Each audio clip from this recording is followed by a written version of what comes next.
Les adventistes de Serbie ont établi des liens solides autour d'eux par le biais d'activités saines. Les clubs de santé ont suscité un grand intérêt de la part de la communauté. Les groupes partent en randonnée, font de l'exercice ensemble, organisent des conférences sur la santé et font des démonstrations de cuisine.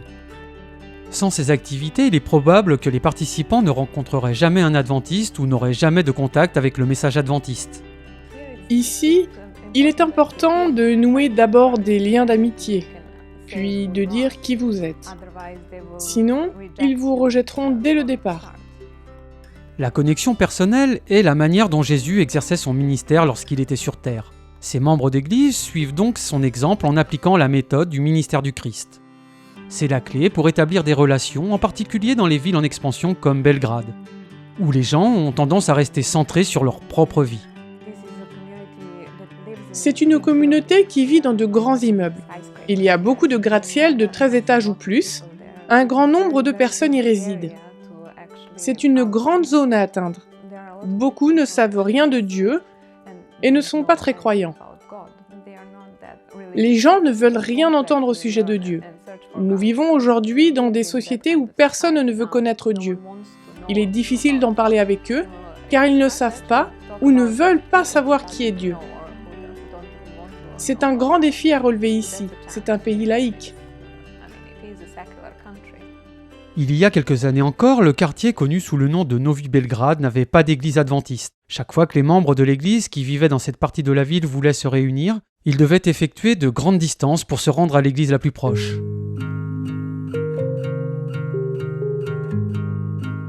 En 2020, une partie de vos offrandes du 13e sabbat a permis d'établir une église à Novi Belgrade.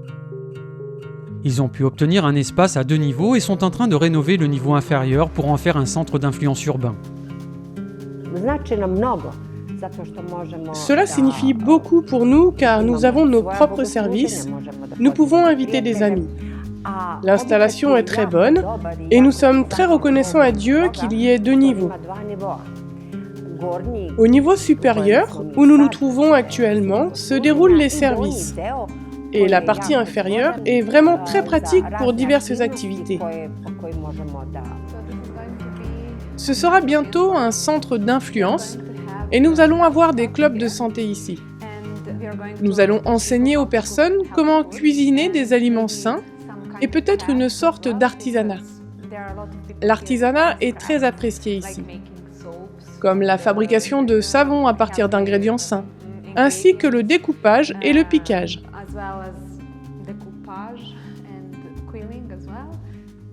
Vos contributions à l'offrande du 13e sabbat ont déjà été reçues avec gratitude. Le nouvel espace est comme un foyer pour cette congrégation, et nous espérons qu'il lui permettra de se développer.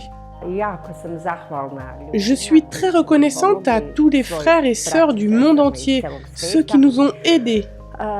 Parce que c'est une grande municipalité où nous sommes et il n'y avait pas d'église encore. Croyez que nous avons prié plus de 20 ans.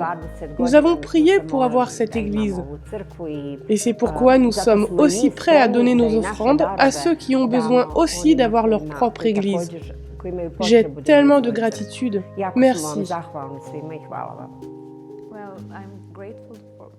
Je suis reconnaissante à Dieu d'avoir suscité la volonté de donner. Il les a inspirés à donner. Cela nous dit que nous devons travailler et justifier ce que nous avons.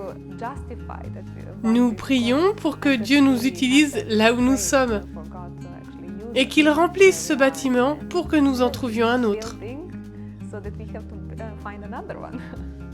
Merci de prier pour cette église qui accueillera bientôt un centre d'influence urbain dans un nouveau quartier de Belgrade.